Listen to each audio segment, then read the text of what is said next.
Robert Barnes is here. It's been a while. Thanks for coming back, Robert. We're here to talk about this. Amish farmer celebrates big win for food freedom. And you can see Robert's tweet here. Big win today for food freedom as Commonwealth Court of Pennsylvania affirmed the trial court decision allowing Amish farmer Amos Miller to continue to make his wonderful food available to customers outside the state. Thank you to everyone who spoke out for Amos. All right. Big picture. Robert's done a lot of interviews on this, focused on Amos Miller's ability to sell, among many other products, which I say I have had his fermented foods, and they're quite delicious. I was at the Wise Traditions conference and got a bunch of stuff there. But raw milk and raw dairy products were definitely, I think, brought up many, many times in this case. A lot of people are familiar with it, but maybe we should just give them a quick background in case people are new and watching this for the first time. So, Robert, where did this all begin? Sure. So Amos Miller is a fifth generation Amish farmer from Lancaster County, Pennsylvania, which is the heart of dairy country in America. And he utilizes the best, most organic, most natural methods and mechanisms that he's been taught by generations of Amish, as well as staying up to date with all the latest information. He travels to conferences and other places to make sure that the food he's made available is as healthy as possible and is what people need as much as possible. He has distributed, he's been in operation for a better part of a quarter century. In that quarter century, he's distributed tens of millions of food products to tens of thousands of Americans all across the country. The state of Pennsylvania Department of Agriculture has, for the better part of 2 decades, been trying to shut him down, mostly in secret for most of that time period. They were spying on him. They were surveilling him. They were trying to set him up. They were trying to sabotage him. They had internal communications that reveal that people at Penn State were complicit in the process. They were joking about the day in which Amos Miller would be taken away in handcuffs and his farm foreclosed to the state. Gives you an idea of the mindset. They initially went through the federal government to try to achieve that objective. Through the Food and Drug Administration and the U.S. Department of Agriculture. I was hired by Amos Miller at a time in which he was facing contempt charges that were going to lock him up, imprison his wife, and take away his farm. And we were able, when it was in the federal court, we were able to get the federal government to reassess how they had looked at the case, because this is a guy who has the best customer satisfaction and customer safety record of any farmer anywhere in the country.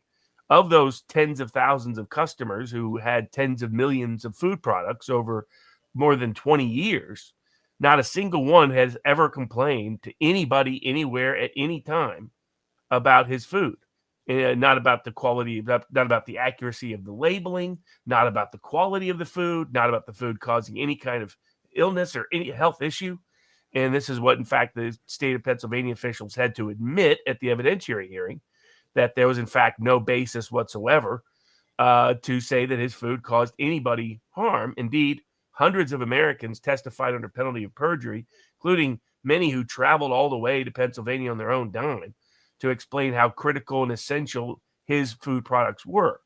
What the state of Pennsylvania did is, after we were able to get the federal government to back off and reassess, then the state of Pennsylvania decided to harass him directly. They went in, they lied to judges, they seized a bunch of his food. They weren't allowing him to feed his own family his own food out of his own freezer from his own farm.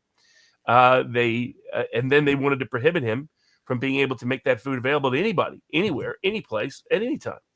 And we got the trial court judge to ultimately recognize that the permitting requirements of Pennsylvania for raw milk products, that was their focus. They didn't want to have raw milk products made available. And the judge recognized that permitting requirement only applies to accessing the Pennsylvania customer market. But the state of Pennsylvania didn't accept that. They believed that they had the right to govern the whole world. And it went all the way up to the Commonwealth Court, and the Commonwealth Court unanimously determined that the trial court position and our position was correct, that the state of Pennsylvania did not prove their case, that there was any right to use the permitting process to prohibit Amos Miller from making his food available to people outside the state of Pennsylvania. And so that's where about 95% of his consumers and customers are. And so that's why the win was very substantial and very significant for food freedom, first win of its kind in American history. The court recognized that there are serious constitutional constraints on the state government trying to restrict people's right to determine what goes into their own body. Like in the case of vaccines, they're trying to mandate it on us and control our body by forcing us to take it as a condition of, say, employment or travel or education. In the food context, what they're doing is they're focusing on the supply side. They're saying, yeah, you can decide what goes in your own body, but we're not going to let any farmer make that food available to you in the first place. And so they're indirectly controlling our bodies in the same way by making us dependent upon corporatized, monopolized, industrialized, mechanized food supply. And that's part of what's really lurking behind all this. Only 2% of food now comes directly from farmers. It used to be established fundamental right reflected in federal law that you had the right to buy food directly from the farmer without regard to federal regulation or restriction or state regulation or restriction. They took that away in the late 1960s. And over the last decade, they've been trying to expand it to shut down every small farmer in the country unless they agree to be bound by the same standards as big corporations, which can scale up and handle that regulatory infrastructure in a way small farmers they know cannot. And that's what's really going on. So it was a huge win for food freedom, a huge win for the Amish, huge win for small farmers. They made it a published decision. So it is binding in the state of Pennsylvania across the state now.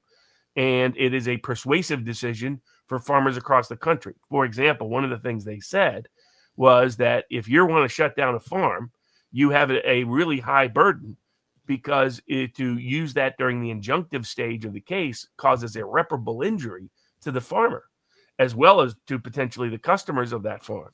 As people had attested to here, they would suffer severe adverse health consequences if they did not have access to Amos Miller's food, particularly for their children who needed certain raw milk products that the state of Pennsylvania was using their raw milk permit to ban altogether. So big win across the board. All right. In a second, I want to ask you about the people who say, or like, for instance, even in Cheryl Atkinson's piece, which I'm going to show a clip of one of these food safety organization ladies and what they say in response to because honestly, I am biased in your direction. So I just be full. I just drink milk right out of my goat's teats, like not even a few hours ago, so I mean, isn't it much right better out of her teats, you know what I mean? For people that don't know it or haven't, I was talking to like Dr. Drew was hesitant to drink raw milk, and I'm like, it's what we've been consuming forever. I consume it whenever I can. It is the best, most refreshing, healthiest milk I've ever drank in my life, and that's true. Yeah. I've eaten at high-end restaurants all around the world. I'm a snob when it comes to food. Best food I've ever had is at Amos Miller's table in his house, because it's all his. It's all fresh. It's all organic. There's no chemicals. There's no fertilizers. There's no crap in it. It's not processed at all. It's processed the same way his great grandfather processed it, which was not processed at all. And the difference is night and day. And that's why anybody who consumes his food, it's like, why are we trying to shut this guy down? Of all the companies that he's never had a food recall in his life. Big corporations have food recalls every other day. Well, yeah, and that was one of the things she said, which I want to show in a second about. She's like, yeah, I mean, there's stuff that's like in, E. coli, like in the ground beef that was in the Jack in the Box. And it's like, but why, where is the lobby against ground beef? I haven't seen that. But all right, before we go any further, don't forget, everybody, greenpasture.org. They are such a great sponsor of the show, and they have some amazing products. We're talking health and food freedom today. They are definitely a health freedom, food freedom oriented company. They're a big supporter of the Wise Traditions Conference, which is where I met Amos Miller. Tried to do a video with him, wouldn't be on video because of the whole Amish face thing, which is I ask you more about, because there is an Amish guy he's a farmer, John Kemp, I think is his name, and he has a podcast, so you can hear his voice, but you can't see his face. So I had to get you to clarify that for me in a second, Robert. Anyway, the product that I take, that my kids take, we've been taking for a long time, is this fermented cod liver oil, concentrated butter oil blend. It really helped me with my fight against cavities. I used to get cavities all the time 12 years ago. I started taking about a tablespoon of this a day. Obviously, dosing is different depending on who you are. But for me, I started going back to the dentist, and they were amazed at my gums and my dental health. And this was one of the biggest changes that I made, just taking a little bit of this product every day. It also helps with stuff that like your immune function. It's got a great amount of good omega-3s and DHA. good fatty acids, and it's blended together. These two, like the fermented cod liver oil and the vitamin D butter oil, are combined the way that biological dentist Weston Price, who started the Weston Price, well, he didn't start the foundation, but he started the movement that became the Weston Price Foundation. It's the way that he said that his patients should take it, that people should process this stuff so that you get the maximum benefit. The vitamins all help the absorption of each other. And he was noticing his patients had a lot of cavities, turn of the century industrialized food. He studied indigenous cultures, places where they did not have dentists, but they ate very close to their food source and they didn't have cavities. It was amazing. No dentists, but no cavities. Greenpasture.org, promo code Allison at checkout, 10% off. Hey, Robert, clarify something for me real fast. When I'm reading Viva's tweet from these screenshots, moreover, the Millers have presented constitutional challenges which are best resolved after a trial on merits. Department simply not entitled to the permanent relief request. Its complaint before the hearing on the complaint occurs. So does that mean that, right, we're looking at a trial and they're just saying you can't have an injunction? So we haven't settled this for good. Correct. Okay. What they've said is you can't shut them down until there's a full trial on the merits. Okay. Right. And the whether they want to go forward with a full trial on the merits is an open question. There's a new attorney general in Pennsylvania. He got elected thanks to the Amish who are upset about this case. So we'll see if he does his duty. There's a lot of corruption in Pennsylvania. There's a lot of wusses in Pennsylvania. Just there's no other way to put it. There's some other language to use. That's where my family's from. That Trump likes to grab now and then. That's what these people's personality is made of. But so we'll see how but a smart, conscientious. I mean, if Josh Shapiro, the governor of Pennsylvania, ever wants to be president, he needs to drop this case because this is going to be a constant thorn in his side the longer this nonsense continues. They had their chance to prove it. They failed. He should just let Amos be Amos. But, if they continue to march on, then we'll continue to march on with them. Don't forget, everybody, I am also suing the government. I am suing Washington State. I have a federal lawsuit right now against my old bosses at the Department of Natural Resources. If you'd like to support travel costs, babysitter fees, time I'm going to take away from the podcast, you can go to my Give, Send, Go. It is givesendgo.com/Allison Free Speech Fight. Thank you so much to everybody who has already given over there. Some really, really generous people out there. And then also, actually, Robert can attest to this. I have a wine club. I think you've had some of these extremist altitude wines. So go to AllisonWinePromo.com, sign up. You'll get 6 bottles of wine every 3 months. And then if you're not a wine drinker, you have a gift already ready. And if you are a wine drinker, you will not be disappointed. They were all hand selected for the kind of food and drinks that I like, which is very natural, like natural fermentation processes, hand-picked grapes, vineyards that have been around for hundreds of years, families that are still processing wines the way that they have for generations. So they're amazing products. They're highly limited. In fact, actually, they just ran out of some of my wines, so they're having to restock. That's how limited they are. Some of these you really cannot get anywhere else but the Allison Wine Club. So go check it out, AllisonWinePromo.com. Robert, is there anything else you want to add before we go? Really appreciate your taking the time. I know, just thanks to everybody who's contributed, helped in any way, shape, or form, got the case of Amos Miller to the public opinion, got the case of it to legislators and congressmen and others. The support, those that were able to donate, fantastic. Those that got the double benefit of getting some of his great food products and donate, even better. We'll have a new fundraiser up and going.